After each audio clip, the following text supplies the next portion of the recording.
Well, it's an exciting day to be covering the 49ers because it is playoff time. They're playing the Seahawks on Saturday, and I had a big feature story come out on The Athletic this morning about something really unique. And this is really, really cool. So I do encourage you to subscribe and check it out. Trent Williams and Nick Bosa meet after every single game, win, loss, or tie, at Trent Williams' locker. This is, if you're a football junkie, then this is for you. Nick Bosa, his locker's on the other side of the room, and he'll amble by on his way to the cold tub, and he'll pull up a chair, and you walk into that 49ers locker room after games, and you'll see Bosa, the best defensive lineman in football, sitting across from Trent Williams, the best offensive lineman in football, two future Hall of Famers. Bosa will get there if he stays healthy and continues playing at this clip. I mean, it's been awesome, and Trent Williams is already a shoe-in. I mean, it is star power, brain power, technical power, everything you can think of. These two guys sitting across from each other, and it is perfectly emblematic of how powerful yet how cohesive this 49ers team is. So I wrote about it on The Athletic.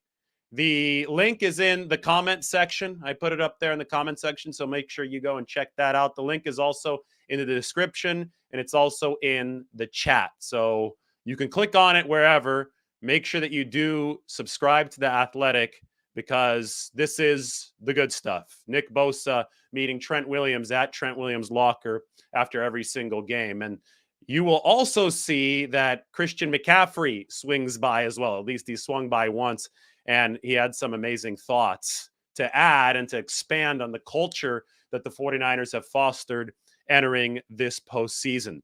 You know, one of the keys here, and this is something that I wrote and you'll see in the piece, Trent Williams credits Nick Bosa for revitalizing his career. This is how special the dynamic is. Trent Williams is 34. Nick Bosa is 25. A couple seasons ago, when Trent first came to the 49ers from Washington, he was 32 and Bosa was 23. About 10-year gap in between these two players. But the technical and physical and cerebral prowess that Nick Bosa has brought to competition with Trent Williams in practice, namely in training camp, has encouraged Williams to sharpen his sword in a way that he's playing at the highest level that he's ever played now at age 34. He is the best lineman in football. There's talk about Trent Williams being the greatest offensive lineman of all time, and Nick Bosa on the other end has morphed into the best defensive lineman in football. So the 49ers as a team, this is how much talent they have. They have the best guy on the offensive front and the best guy on the defensive front. And together, I mean, there's a lot of muscle flexing going on here for the 49ers. And Christian McCaffrey is one of the best players in football. He sees these two guys meeting and he says, wow, I got to stop by. I have to pick their brains too. So, yeah, I don't think even the Harbaugh era 49ers had this kind of cohesion in the locker room.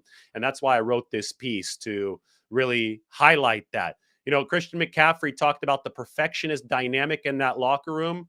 Why don't we read his quote right here, an excerpt from the article? Maybe encourage you to go check out the full thing. Here's what McCaffrey said. When you have players like that in your locker room, there's no shortage of knowledge, no shortage of wisdom that even me in my sixth year, I'm always trying to get. It's a fun locker room to be a part of because of that. So many guys that push each other, even if you're playing different positions, you can always pick someone's brain and learn something new. And I noticed that there's a huge sense of urgency to be really good on tape and not just win the game, but to execute your assignment at a high level, win or lose. And I think that's such a unique thing in this locker room. It's not just about the wins and the losses. We want to play well. We want to win well and go out there and make the tape look good. So when these players meet in the locker room after the game, they are talking about technical details. How do I beat this pass rusher? How do I beat this left tackle? And if you have Trent Williams sharing his knowledge and Nick Bosa sharing his knowledge from the opposite side of the spectrum, right? The opposite side of the line, you really can enter a next level, because these guys, they're like the Jedi Masters of their craft. And Christian McCaffrey is a Jedi master of his craft. And haven't even gotten to George Kittle, who takes tips from Trent Williams on the plane as it regards the blocking. And I mean, it's more than just beating pass rushers and beating tackles. It's about finding cohesion with the offensive line, right? Great example of that is the 49ers run game. It has improved so substantially over the season that there are several variables that have led it to where it is right now. Obviously, the biggest one was acquiring McCaffrey, but even through the window that McCaffrey's been with the team, the run game has improved its efficiency.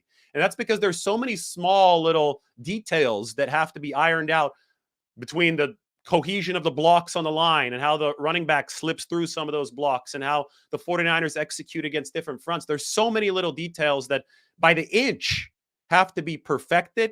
And if they're not perfected, then everything can go haywire. But once they are perfected, the plays can go big.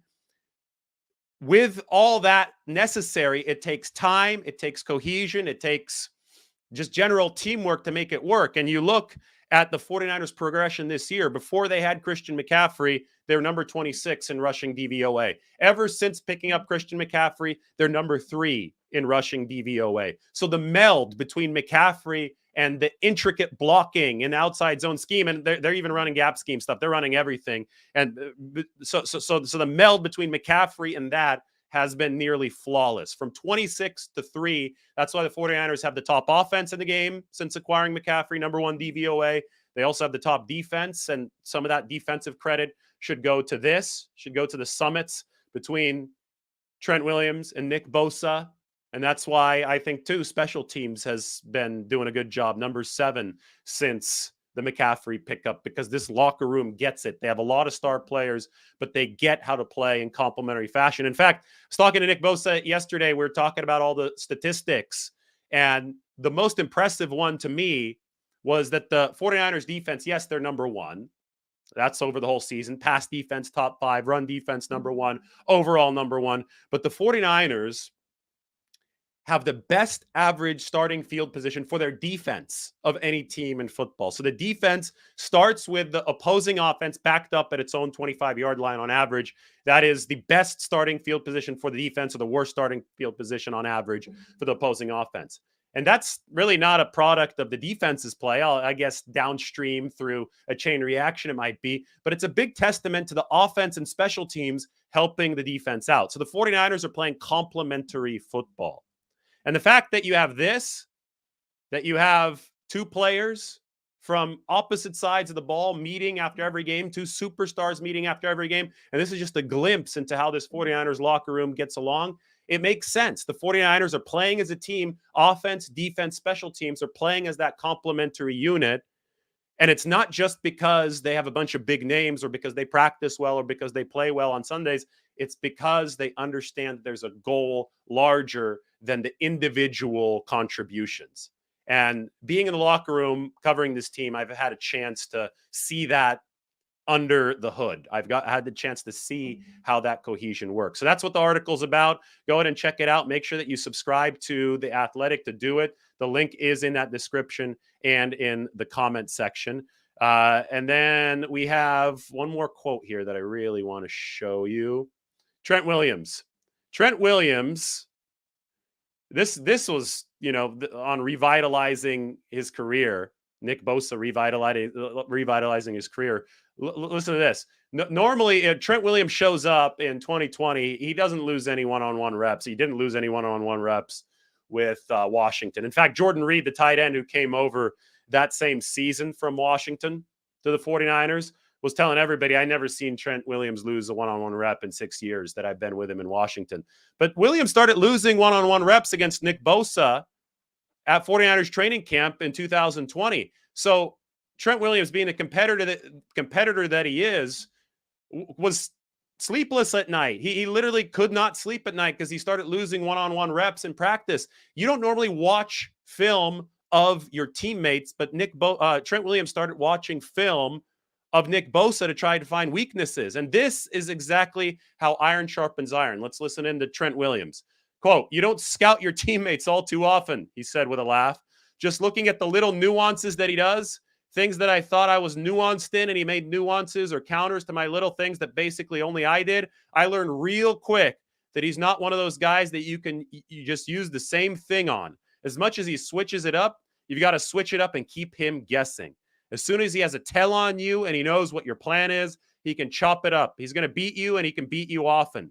I started switching it up to face him, and ultimately it transferred over to when I faced everyone else, because me having to be at this level all the time when he was across from me made it to that's just who I was when I stepped on the field. That is the quote that illustrates iron sharpens iron. And it comes from Trent Williams about Nick Bosa. He was sleepless at night because Bosa was beating him in practice at least half of the time. They're splitting reps, Trent Williams told me. And he figured out how to become a better player through it. And I think you see this same kind of dynamic happening throughout the 49ers locker room. It's this culture of abundance. I mean, Bill Walsh is probably the first one that really preached that in a football locker room. And it can be tough. You got a bunch of alpha males in these football locker rooms. Sometimes stuff gets a little territorial, right? Because this is a money game, right? This is a career game. So sometimes it can be hard to get so many high performers to actually be pulling in the same direction as one. But the 49ers have such a critical mass of high performers, such as the two best players in the game here along their respective lines of scrimmage, and Trent Williams and Nick Bosa, that they've gotten over any potential petty conflict. They're actually working together to accomplish a goal. And there's a reason why the 49ers are heavy favorites against the Seahawks this week, and why there's a good chance we're going to see them make it all the way to the Super Bowl. And that is because they have this level of talent, and this level of talent is functioning on the same page. All right, let me answer some questions here about the article. Make sure that you go and check it out. Again, make sure to subscribe to The Athletic. Check out this piece. The link is everywhere around this video. You'll find it in the chat section, comment section, and the description. All right, let's take a look. What are you guys going to be talking about? Yeah, was on a McAfee show today. Thank you. Make sure to check that out as well. I think we'll get a clip of that up here in a little bit. I now want to answer some questions. So if you have any, thank you. I appreciate it. Thank you to Darth Vader. Darth Vader likes to read 49ers articles. And then, the link is right here. That's just what I wrote and put into the chat section. I don't think you could click it on the screen, but find it, subscribe. I think it's $1 a month or something right now. Probably could get a good deal here around New Year's. Hell yeah, turning into a football junkie. I like it. All right, I appreciate your kind words, but hopefully you have some 49ers questions. I have a few minutes, and I'm coming on KMBR in about 12 on the radio if you're in the Bay Area. I think you can listen live. If you're on the internet, just go to KMBR.com. You can listen live. It'll be on Greg Papa's show. John Lund, Greg Papa, both those guys do a really good job. So I can be on for about 10 more minutes before I have to hop onto the radio. So might as well let the live grow, talk some football here.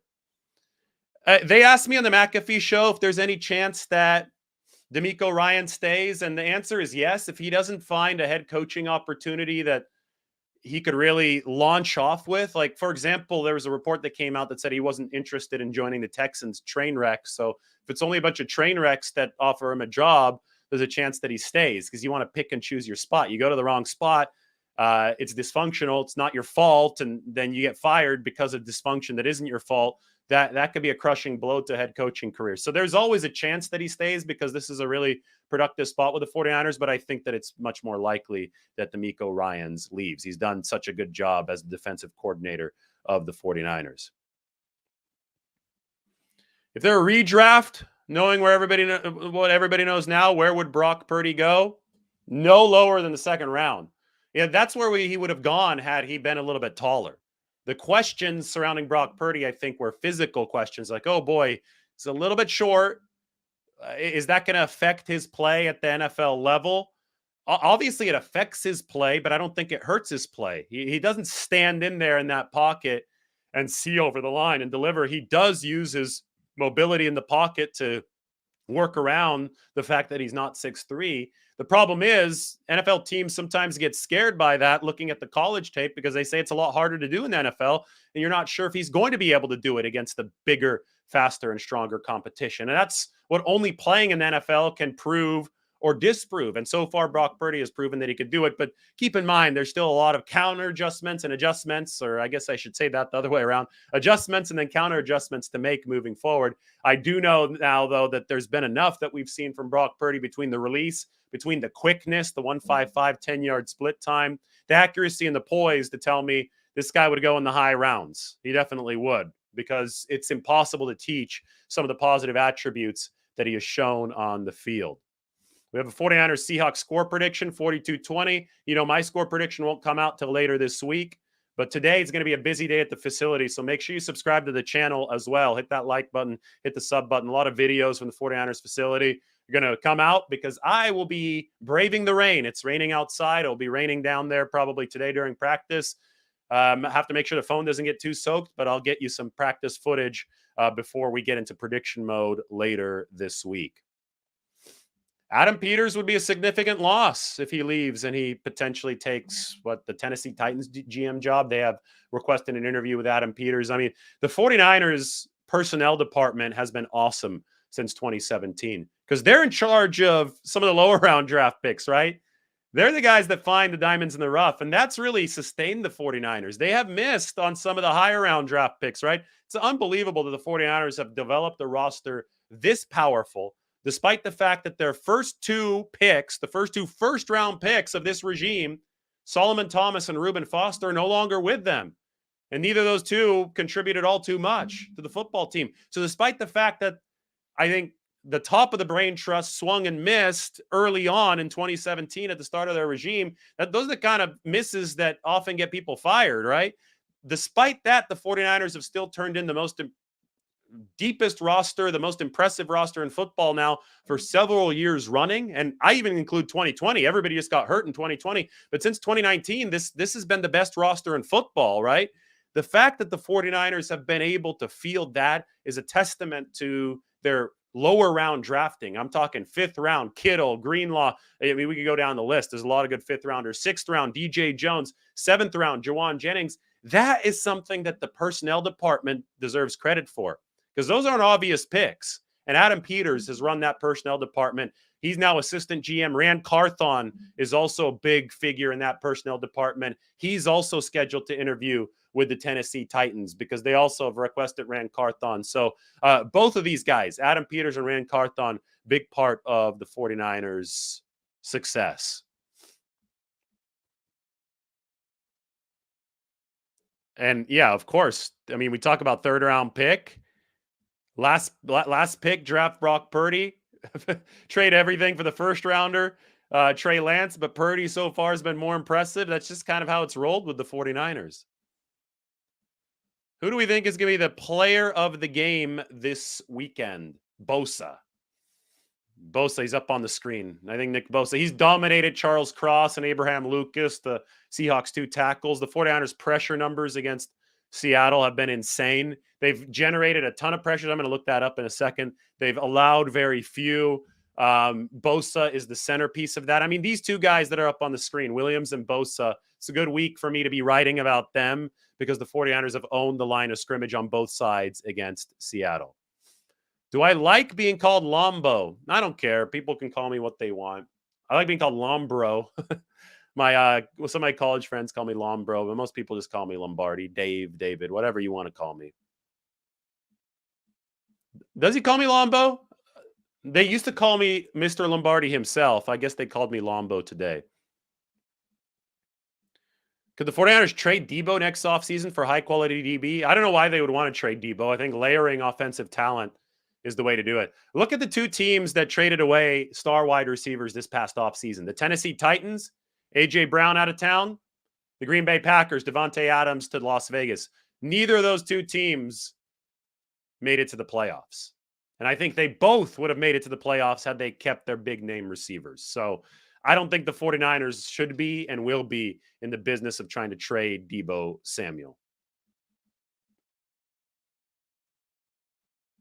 Yeah, and I don't measure defensive prowess by yards allowed. I think that's an unsophisticated stat. But the 49ers allowed the fewest yards per game. They're number one there. We go to the more advanced stats, though, like yards per play given up. That's going to be much more predictive of how well a defense can do. And then DVOA, EPA per play, 49ers defense also number one there.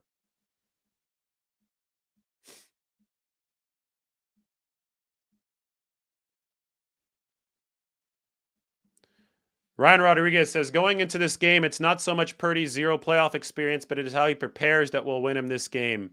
Yeah, and Purdy is preparing alongside guys that I'm showing you on the screen. I mean, it's not just Brock Purdy. Brock Purdy has Trent Williams. Brock Purdy has Nick Bosa on his team. Brandon Ayuk, Deebo Samuel, Christian McCaffrey, George Kittle.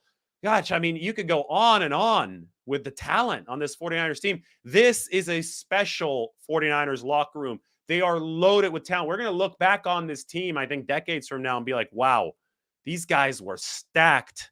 We should be appreciating it right now because Brock Purdy has walked into that situation, and it's really been the best possible situation for a young quarterback, a guy, 22-year-old QB walking in to this situation for the 49ers.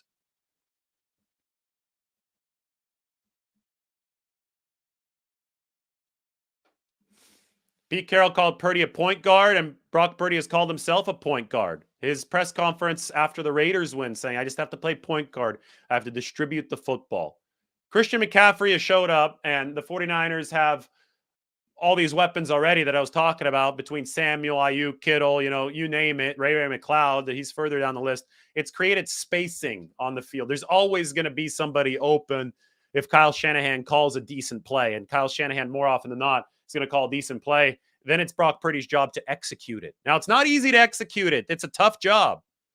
It's not easy at all, but Brock Purdy has been doing a great job at that tough job. This is actually a very good point. Missing top draft picks but hitting low and undrafted free agents is salary cap friendly. This is because of the rookie wage scale. Higher draft picks are slotted for more money. You have to pay them more. That's just how it works, according to the CBA. Lower draft picks are inexpensive because the wage scale drops. Every successive draft pick makes less money on their rookie deal. So the fact that the 49ers have not hit on some of the top ones, but are hitting on the lower ones, that ends up working out for them, right? That ends up working out in a financial sense for the 49ers. Yeah, I do think that Pete Carroll is afraid of the 49ers. I think that's why he's trying to gas them up so much, because he knows that he needs to get the 49ers overconfident. Listen, the 49ers have played the Seahawks twice this year, and they have worked them both times. They are better than the Seahawks. Does that mean that an upset is impossible? No, an upset's always possible, but the 49ers are overwhelming favorites for a reason. Pete Carroll himself realizes this. There's more talent on this 49ers team. It's a well-oiled machine. The Seahawks are a little bit better than mediocre this year, right? They're a decent team, but they're not great. There's a lot of holes in this Seattle team. So Pete Carroll knows that he's going to need a string of breaks to beat the 49ers, and he's trying to plant the seed for some of those breaks through what he's been saying. Okay, I'm going to be coming on KMBR here in about a minute, so I'm going to have to sign off.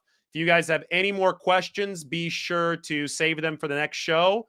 Those of you who just joined, why don't you subscribe to The Athletic, follow me on Twitter, and subscribe to this channel. This is the big article on Nick Bosa and Trent Williams. They meet at Trent's locker after every game. Even some good insight from Christian McCaffrey. All right, I got to run on KMBR right now, so go ahead and tune in, 6:80 a.m. in the Bay Area. And obviously, you can go to kmbr.com, I believe, online to check that out. But everybody do check out the article as well and sub to the channel. Take care, and thank you for joining.